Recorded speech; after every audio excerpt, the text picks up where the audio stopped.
Hi, good morning. These are my friends. Adeline, she's being weird. There she is. And Posey, or Poe. His name isn't Posey, but I call him Poe. Oh, and Addie. Can you see Addie? There she is. And these are my friends.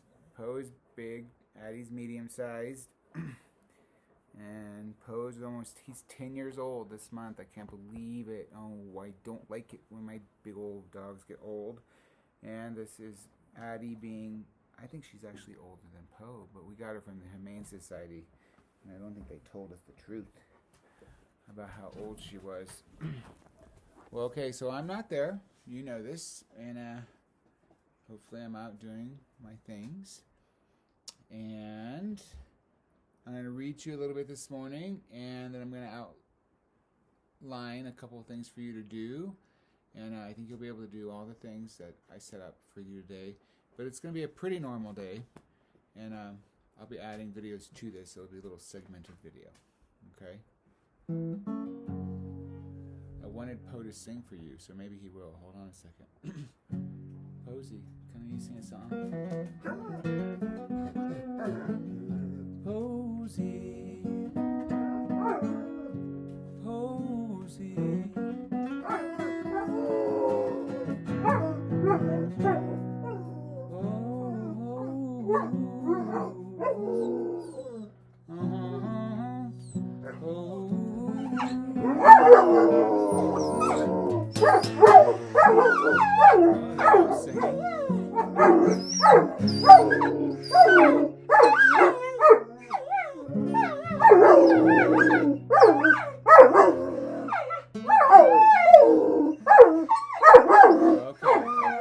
Okay. It's the same song.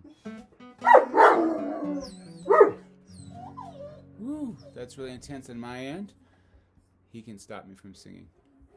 But that's what they do all the time when I sing. And he actually, if I play quietly, he'll sing quietly. And if I play loud, he'll sing loudly. He's not just affected by those sounds, though the E chord does make his ears hurt, I think. I'm going to put him outside for a second. Hold on just a second. Okay, my puppies are out. And I'm going to read you chapter 2, The End of Invisible Ink? Question mark. Now, I've never read any of these Invisible Ink stories. And like I said, this was number 5. So there's a bunch of them. Maybe they're good, maybe they're not. I kind of like the font, which is how big, and the shape of the letters, and the pictures, and the story so far. The End of Invisible Ink. The next day, as Justin was putting on his gi, he couldn't find his belt. Chip helped him look for it all around the locker room. I never take it out of my backpack, said Justin. Chip had this sick feeling. He knew how mad Charlene had been at Justin for not telling them he was taking karate.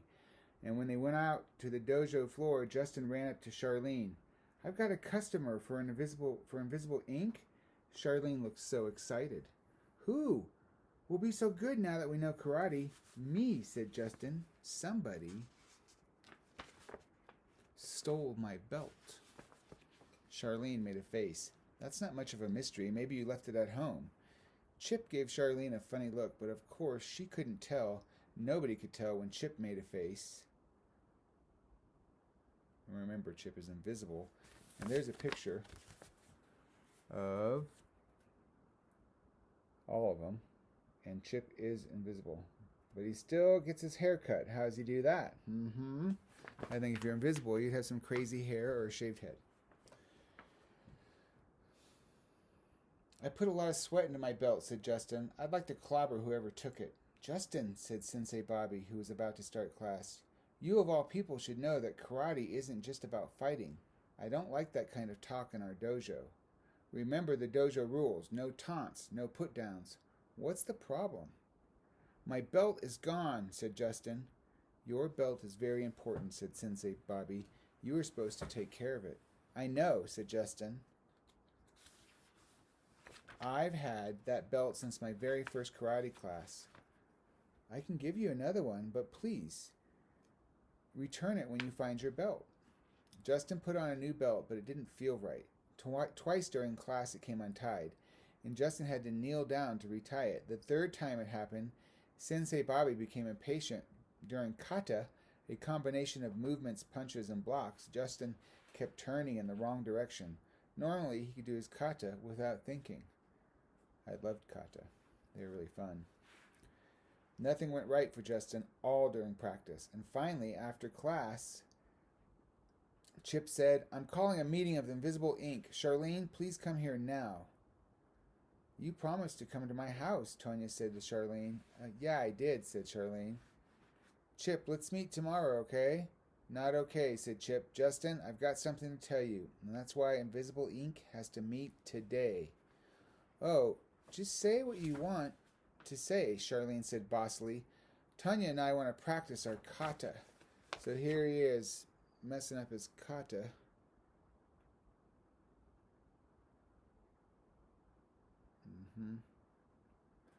Sensei Bobby.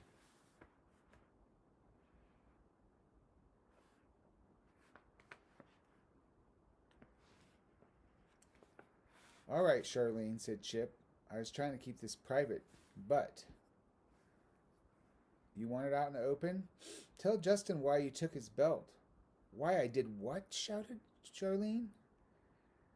"Why she did what?" said Justin. "Yesterday, after class, I saw you," said Chip. "You took Justin's belt." "Oh, Charlene," said Justin sadly. "Why would you do that?" "I didn't take it," Charlene said. "I saw you take it into the girls' locker room," said Chip. "I tried to wipe off the orange juice I spilled on it," explained Charlene, "and then I put it back in Justin's backpack. Tonya was there. Don't you remember, Tonya?" "I remember that you had it in the locker room," said Tonya. "But I didn't see you return it. I didn't take it, honest," said Charlene, but no one seemed to believe her. Was this the end of Invisible Ink? Oh, let's hope not, kiddos. I don't know. Personally, hanging out with someone who's invisible all the time, it'd be a little weird. Think about it. I don't know how it'd quite work out. I mean, you could accept it, but it'd be strange. Oh, and that is the end of chapter 2. So I will be there tomorrow morning to read you chapter 3, Visible Ink. Not Invisible Incorporated. Visible Incorporated. All right. So normally around this time, we would start doing some of our grammar lessons, and that's what we're going to do.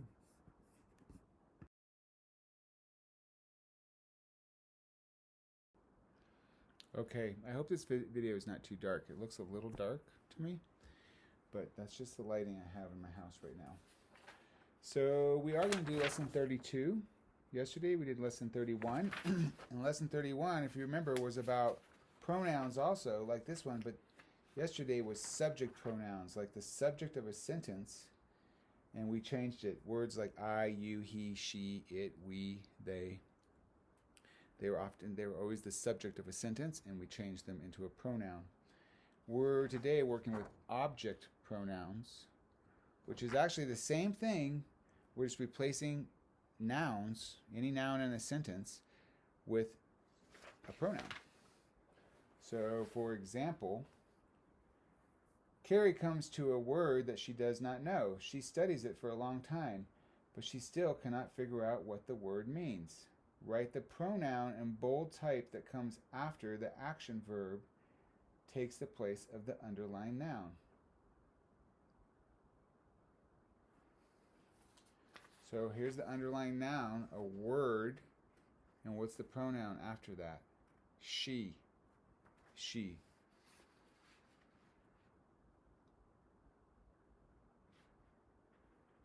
Are you with me? That's pretty easy. And I bet a lot of you are ahead. This is just like we did yesterday also. Yesterday we just had to find how many of those pronouns were in each sentence, and it tells you, like in this first sentence, it tells you right there in the parentheses after the sentence, right there, it says 2. So there's 2 pronouns in that sentence, and it wants me to circle them. Carrie wants to know the meaning of a new word. Carrie's dad tells her to use the dictionary. She can find the meaning of the word in it. So Carrie's dad tells who? Not Carrie, but yes, it tells Carrie, but her. And then, instead of saying Carrie again, Carrie can find the meaning of the word in it. They changed Carrie, a noun, into she. So there are two in that sentence. I'll do the next one with you also. A dictionary entry lists a word and the word's meaning. The entry also divides the words into parts. This can help you pronounce the word correctly. There's one in that whole, in both of those sentences. There's three sentences in there. And actually, it is the word you.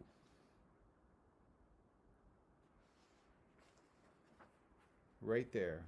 This can help you. This can help David pronounce the word correctly. They just replaced me with the word you. Me would be one also.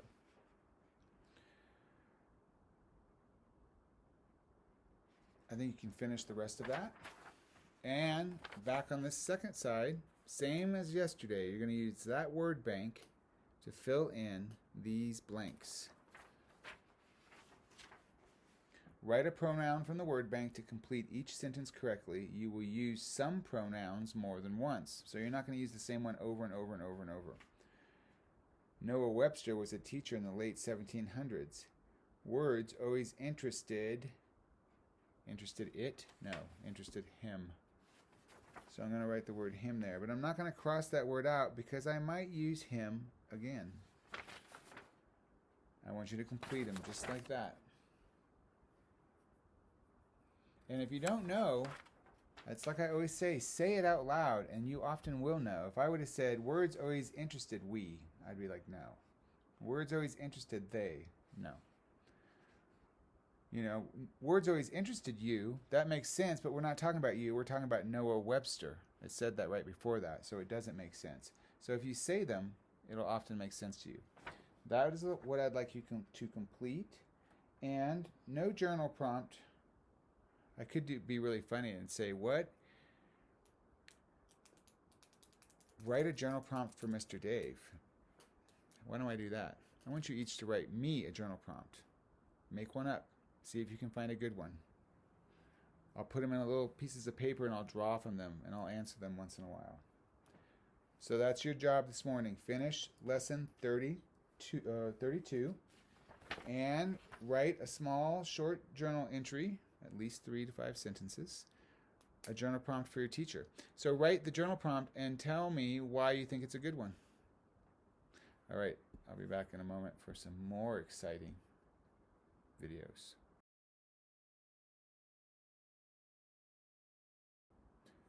Hi kids. Okay, we're going to do some spelling.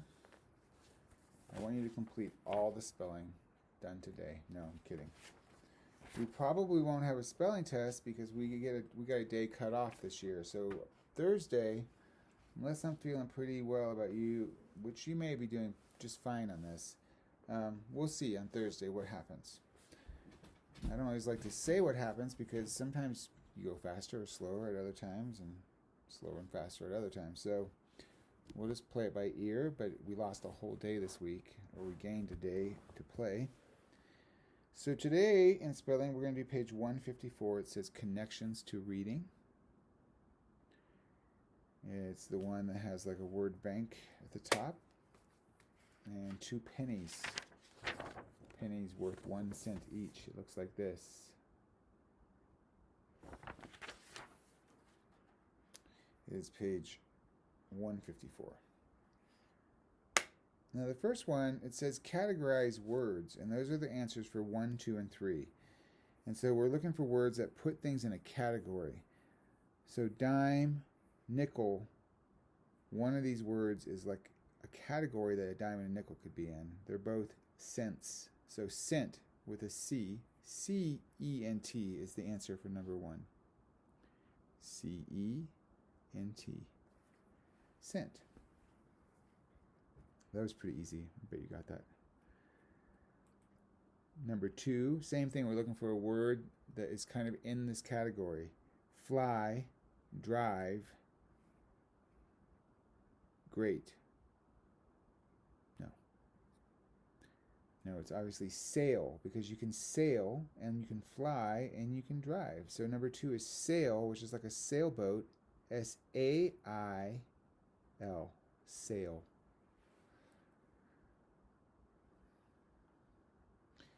You can probably cross those out just if you get confused by them, and then not have to see them any más. No more. The last one's easy. Bargain, deal. Which one of those words is like a bargain and a deal? It would be the same thing. It was on sale. And it's not like a sailboat. That's like I went to the sale and bought all the leftover Girl Scout cookies. Do you like the sepia filter that I have on this particular video? It's like old days. I know you think I'm from the old days, so I thought I'd make a film like I was in the old days. So now we're looking all the way from 4 to 15. We'll finish it in this one. And this is very easy. And I'm not even going to do all of them with you just for the sake of this video. But I do want you to do all of them. It's very simple. It says, look at each pair of homophones. A homophone being a word that sounds the same but means something different. I think you all have that. Write it in the correct order to complete the sentences. So it tells you right there in bold print those two, whatever the homophones are that you're looking for. Like in the first one, it's way and way. So that's pretty easy. Is there a way we can weigh these bananas? So maybe it's not easy, but you should know that is there a way is W-A-Y. So number 4 is W-A-Y. Is there a way we can weigh? And that's got the G-H in there, which is a little bit of a different letter pattern. Weigh and weigh. So 5 is W-E-I-G-H. And that's really easy. I'll do one more with you, number 6, because that's pretty easy, 6 and 7. We sent Grandma a bottle of perfume with a delicious scent. So if you send something to someone, it's you sent it, it's S-E-N-T. I sent. We sent Grandma a bottle of perfume with a delicious scent, which is S-C-E-N-T. If you can spell scent, guess what you can spell? Scent. All right. Please complete that page. And that's pretty short. So when you're done with that, since yesterday you did all of the D, don't put your eggs in one basket or all your eggs in one basket. Today I would like you to do E. Every cloud has a silver lining. If you ever look at a cloud when the sun is behind it, it does actually have a silver lining. Something good can be found in bad situations. So they're saying even when you're in a bad situation, even though there's storm clouds on the horizon, a storm is coming, or you're in a storm, there's something good somewhere to be found in there. And we didn't really talk about the one today, don't put all your eggs in one basket. We talked about it a little. That means if all your eggs are everything you have and you put it in one basket, if one thing happens to that basket, you've lost all your stuff. But say you had like some of your eggs in a basket over here and some of them in a backpack and some of them in a box. If something happened and you dropped the basket, you still have the box in the backpack. So that's what that saying means.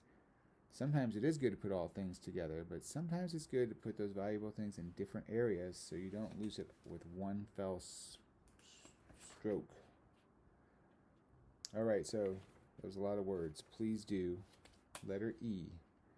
Every cloud has a silver lining. And I just want to reiterate, which means to say again, when you do these pages, I expect you to do all the tracing and then fill these empty spaces with practice letters of your own.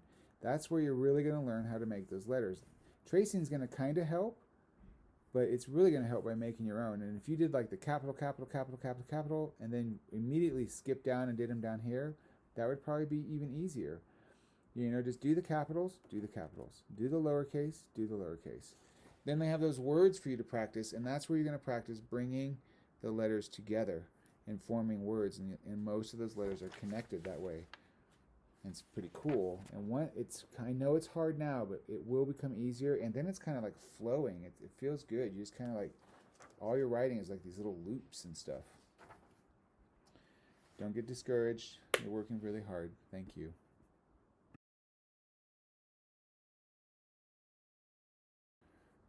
Okay, kiddos. I'm going to string all these videos together at the end. I don't know how long this video, ouch, is going to be. Ow. Just kicked my table. This is a pool table, not a desk table. But it works for a desk today. So we're going to do a little bit of math. And since this math is still a lot of review, I don't feel like I have to do some teaching, but I will be teaching you some fractional stuff on Thursday because it's exciting. Oh, and we're going to be doing that money math. So whenever I miss a day, when we miss a whole day of work, so much gets missed. So I guess I have to push the fractions to Monday because that'll probably take up our whole time, the money math. Maybe it won't. Okay, so yesterday we did pages 1 and 2. And today we're going to do 3, 4, and 5. 3, 4, and 5. And 3 looks like this. It has little pigs on it, and it has 3 word problems at the top. Now, I always like it how this particular stuff I get this math from throws in a little bit of language arts. They're asking you to throw some descriptive words in there. Bonus points if you know what a describing word is called, which I really hope all of you know what a describing word is called. Just saying. And look down here. This tic-tac-toe, your X and the next move is yours. I expect all of you to win that. Okay? I'm not going to tell you how. So these questions are pretty good. You know, Hunter wears blue socks. He had 10 blue socks. He lost 3. How many socks are left? Tim has 15 toy cars. He gave 5 to Jim. How many cars does Tim have left? Jason saw 11 turkeys. Gavin saw 23 turkeys. How many turkeys did they see in all? Look for those words. I think you can write this clock, the show 2:15 down here. I bet you can do that. I bet you can do this one too. What's the largest two-digit number that you can make with the numbers 6, 5, and 3? And then there's some simple subtraction down there. On the back side of that, again, it's finding the missing component there. Something minus 3 equals 16. Something equals 34 minus 13. That's the answer, whatever that is. That's something equals 34 minus 16. 20 equals something minus 8. I don't think those are too hard. It might make you think a little bit. Double 60, I think you can get that. If you know 72 plus 28 equals 100, then what is 72 plus 27? Dun, dun, dun. I think you'll know. And there's some time questions. You might need to look at a clock for this one. How many hours are there from 6 a.m. to 7 p.m.? Now 6 a.m. is in the morning, 7 p.m. is in the evening. How many hours is that? Circle the largest number. I think you'll get that one too. Find a clock. What time is it? Just write down the time. Even if it's not an analog clock. Remember, analogs are the clock with a face, like with the hands. And then there's digital clocks that just have numbers and tell you the number. And if you're like Emma, she has military time. So she might write down 14:15 or something like that. And then some simple addition down there. 17 plus something equals 19. Not too hard. So you do that page, both sides. That's 3 and 4. And then not a lot of explanation with these. You know how to do these. You may use your cheat sheet, but try to do all the 2s and 3s without using the cheat sheet. And today, guess what? Dun, dun, dun, dun, you get to do what you did yesterday and write out all your 2s and 3s up to 12. So that's 1 times 2 all the way up to 2 times 12. And so all the way up, all those, and then do the same thing for 3. And do those twice today. I want you to write them and write their answers. Write that 3 times 3 equals 9. 3 times 4 equals 12. 2 times 6 equals 12. 2 times 7 equals 14. Write them out twice each. We're going to do this every day until we know them all. And then we're going to start adding some other ones. Okay? That is your mission. After you're done with your math, I'd like you to read for 20 minutes also. And so I'll recap that today. Let's see, I didn't write it down, but we did I read you a story. And you had a journal prompt. You're writing me a journal prompt. And we did the grammar lesson. One about the object pronouns. And I think that was lesson 32. And then we did we did 154 in our spelling book and the E page of our cursive. And then we did pages 3 and 4 and 5 in math. And you're going to read for 20 minutes. You can read at home anything you want. If you don't have anything to read at home, I would like you to read on Raz Kids. And if you have any difficulty getting onto Raz Kids, let me know. And kiddos, wherever I am, part of me is thinking of you. And I'm out having fun today. I took the day off to go play with my best friend and go hiking. So I hope it's a beautiful day tomorrow, and it will be beautiful no matter what. But thank you, and I'll be looking forward to seeing you on Thursday. Take care of yourself and your families. Bye, kiddos.